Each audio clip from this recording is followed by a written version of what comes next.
Hello, my name is Elroy Reed, and this is the People's Voice This Week, Memorial Day Weekend edition. Here are the stories that we're covering for you this week. Reverend Melvin Brown, in honor of Father's Day, is named the 2021 Father of the Year.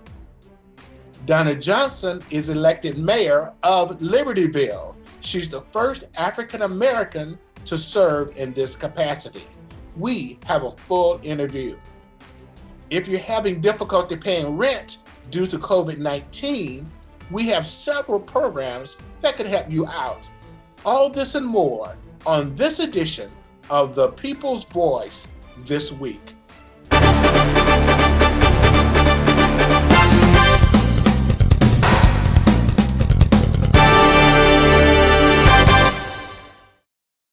Hillary's Barbecue in Zion is the best barbecue in town. With more than 50 years of experience, Hillary's has the best rib tips, slabs, and hot wings. The Zion location has lunch specials. You can select tips, chicken, catfish, shoulder, or links, and get fries and a drink for only $7.09. Try the catfish dinners, chicken and shrimp combo, or take home a rib tip party pack combo. Smoked right on site. You can't beat the flavor or the price. Located at 39210 North Sheridan Road in Beach Park, at the corner of Sheridan and Wadsworth. We're open daily from 11 a.m. to 7 p.m. You may also call in your order at 224-789-7989. That's 224-789-7989. Hillary's Barbecue in Zion, the best barbecue in town. When it comes to housing problems with COVID-19, Community Partners for Affordable Housing, CPAH, is here for you. We have two programs, one for landlords seeking rent for their tenants impacted by COVID-19, and a second program for tenants who are having difficulty paying rent due to COVID-19. Apply by June 6th. Call us at 847-263-7478 extension 29. For tenants, we can help with rental assistance for up to 15 months and possibly help with utilities. Income limits apply. Call us at 847-263-7478 extension 29. Applications are reviewed on a first-come, first-served basis. The Community Partners for Affordable Housing is here for you. Melvin T. Brown Jr. has been named the 2021 Father of the Year by the Chicago People's Voice newspaper. Brown and his wife, Lori Annette Brown, have been married for 19 years. There's a scripture that says, "Blessed is the man that has his quiver full." Well, Mr. Brown and his wife, Lori, has their quiver very full with 12 naturally born children. Brown is a truck driver and associate minister at the Union Temple Mission Church of God in Christ in Waukegan. And Lori is a full-time stay-at-home mom and a full-time student working on her master's degree through Purdue Global Online University. Melvin says that he has a heart for ministry and being a father figure, not only to his children, but the youth of the community. Congratulations goes out to the Brown family. Incidentally, their 19th wedding anniversary is coming up June the 7th, 2021.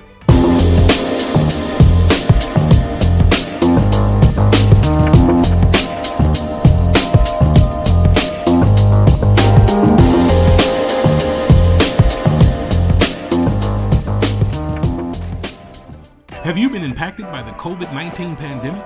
We got you. The Lake County NAACP is connecting residents to local services to provide relief. We provide education and outreach to help you fill the gap, which may include resources for meals, medicine, and utilities during quarantine. Call us at 847-672-9251. We are located at 202 South Genesee Street in Waukegan and are available weekdays 9 a.m. to 5 p.m. We are fired up and ready to crush COVID-19. The NAACP of Lake County. We got you. Hello, this is the People's Voice This Week with a one-on-one interview with the Honorable Mayor of the City of Libertyville, Mayor Donna Johnson. Good morning, Donna. Good morning, Elroy. Thank you so much for having me. Really appreciate joining you today. Well, thank you. Well, let's get right to it. The first question that we'd like to ask is what has been some of your greatest challenges as the mayor of Libertyville? I will tell you that we have that C1 downtown district. So an important challenge for us going forward is to ensure that we keep that area vitalized, both for our community and for outsiders who come in to patronize us, because it helps with our tax base, sales tax challenges. And then my second challenge is we have the stormwater management as a result of all the flooding that occurred in 2017. And that we've consulted with a group that has an expertise in stormwater management. And they've advised us that in order to upgrade our infrastructure to ensure that we can handle this in the future, it has a price tag of $53 million. So we're working towards spreading that out and funding that through a stormwater utility tax that has a lesser impact, we hope, on our residents, but it's something we definitely need to do to upgrade our infrastructure and avoid those issues in the future. Well, we sort of just jumped right into the conversation and I asked you about the challenges, but really I would like for you to kind of introduce yourself. Tell us a little bit more about yourself. Who is the Mayor Donna Johnson? I will tell you that I have served in this role for 14 years as trustee prior to becoming mayor and president of the village. I also chaired the ZBA Zoning Board of Appeals as part of the Planning Commission. So that has really afforded me a level of expertise relative to the inner workings of the village. In terms of my personal outlook on life and leadership, my mother was the greatest role model for me. My mother, E. Carol Johnson, was the director of pharmacy. She was the first Black professional at the VA, which is now known as Great Lakes. She instituted so many pioneer programs as a professional there.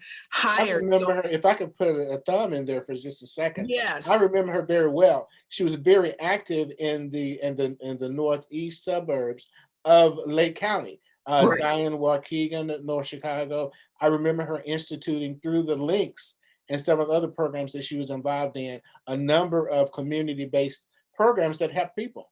Yes, So she your definitely brother did. was well known, very well known in the community. Yes, one of the programs that she instituted that I am so proud of is that she was a Rotarian in North Chicago. Okay. And Royce Lee Woods, who is still very active, she and my mother both partnered through Rotary, and my mother developed through her pharmacy what is called the Stay in School program for at-risk high school students. And I'm proud to say that my mother, she was a Xavier Wright. She graduated in New Orleans from the School of Pharmacy, Phi Beta Kappa. And she was able to refer and develop students through that program to Xavier and other schools. And there are so many people from the North Chicago, Zion, Waukegan community that are pharmacists today because of my mother's support and that high school program. So I'm very, very proud of that. And as you talked about when you asked me about who I am and just giving a brief synopsis, it's those things that my mother role modeled that helped me become the person that I am today. And my mother was just so great in so many avenues. And so that's very important to me. Also, too, faith is a very integral part of my life. I have a blend of my Catholic upbringing, and I'm a member of St. Joe's here, as well as my grandfather, my mother's father, was the superintendent of schools in South Carolina during segregation, where Strong Thurman was the superintendent. But more importantly, he was a major pastor of the AME Church in South Carolina and built so many churches throughout his tenure.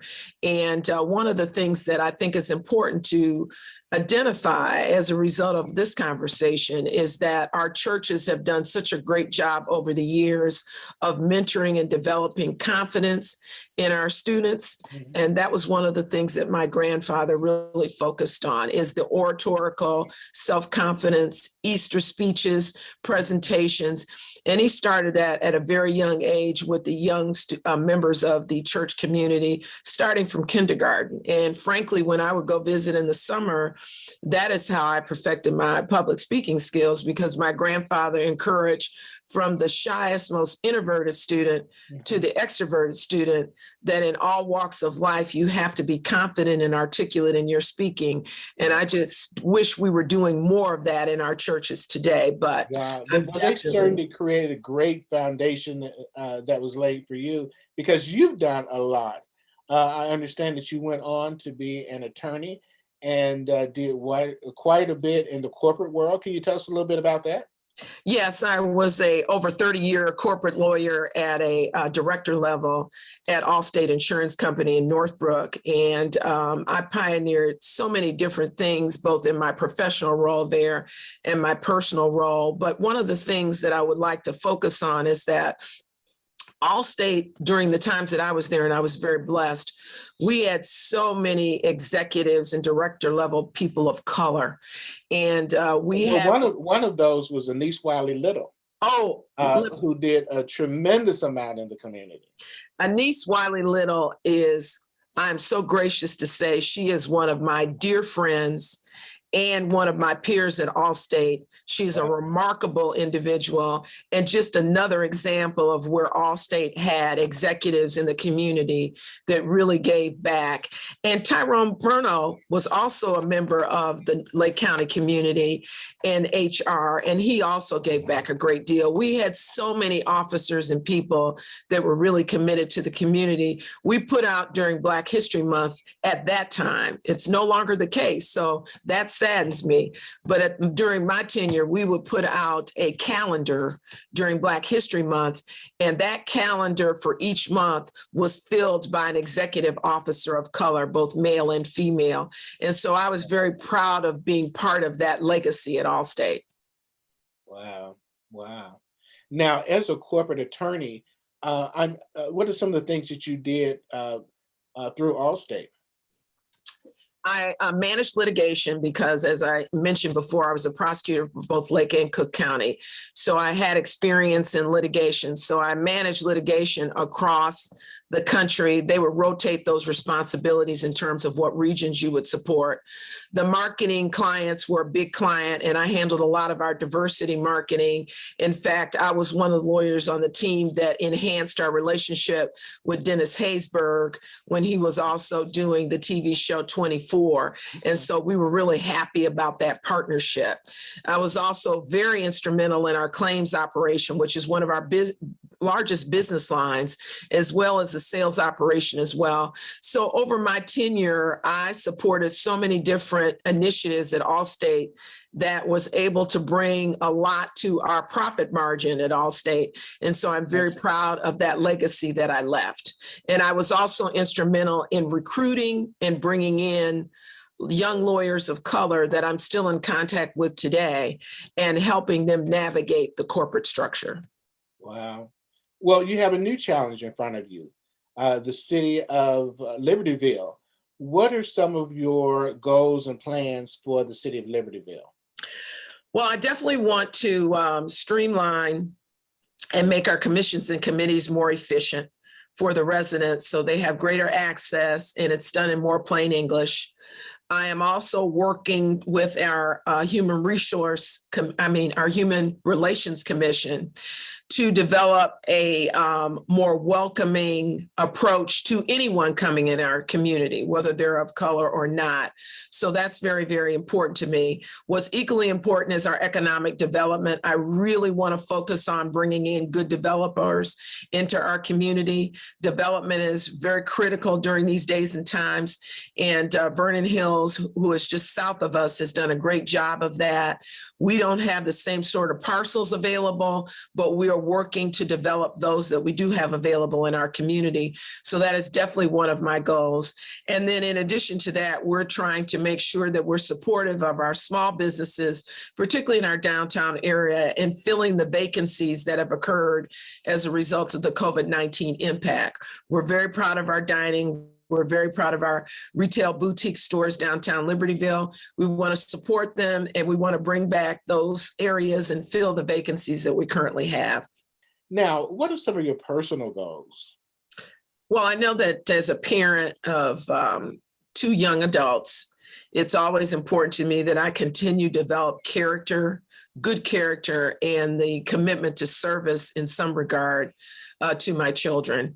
And also as an experienced professional, I am very happy to say that I want to pass down my knowledge and expertise to both my children in navigating the corporate structures so they can elevate higher than I did, and make it a priority that as they elevate, that they give back and provide opportunities for people like themselves. Now, let me just ask just a very casual question. What are some of your hobbies? What are things that you like to do? I love singing, and I got that honest from my mother in the AME church and my grandfather, because I will tell you, one of my fondest memories is that starting with my mother, my grandfather would say, "Carol, okay, play something for us." And my mother could play anything with the piano extemporaneous. Okay. She had a beautiful voice.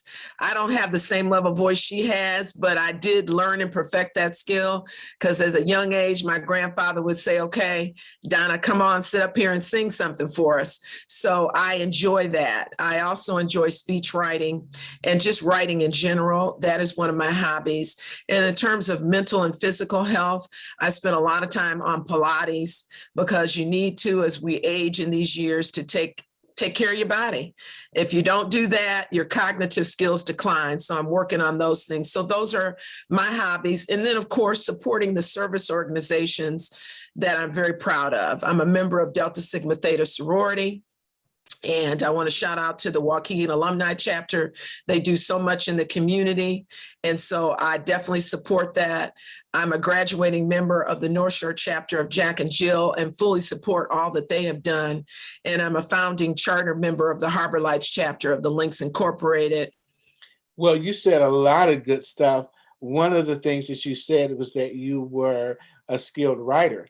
So would you consider contributing some of your work to us for our newspaper from time to time?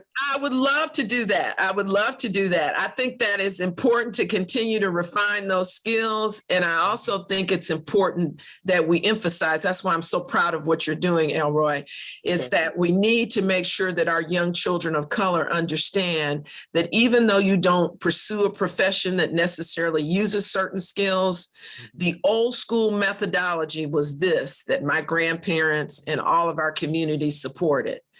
When you go out here, you just do not represent yourself. It's bigger than you. You represent who we are.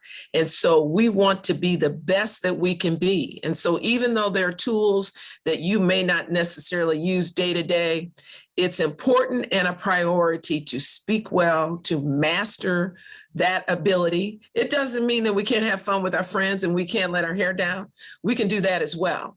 But you need to be able to navigate both worlds. And it's always important, even in this digital phase, to have sound writing skills. So please, any of you that are watching this, it's so easy to go get a book out of the library and give you the basic writing skills. Work on it. You do well when you utilize something day to day, and it's not out of reach. Anything's attainable. Elroy and I can attest to that. You can be whatever it is you want to be, and with God's blessing, anything is achievable. I have to say amen. Well, we're out of time, but I really enjoyed it and have been enriched by this interview with the Honorable Mayor of the City of Libertyville, Mayor Donna Johnson. Thank you for joining us. You're so welcome. Thank you for having me. Thank you.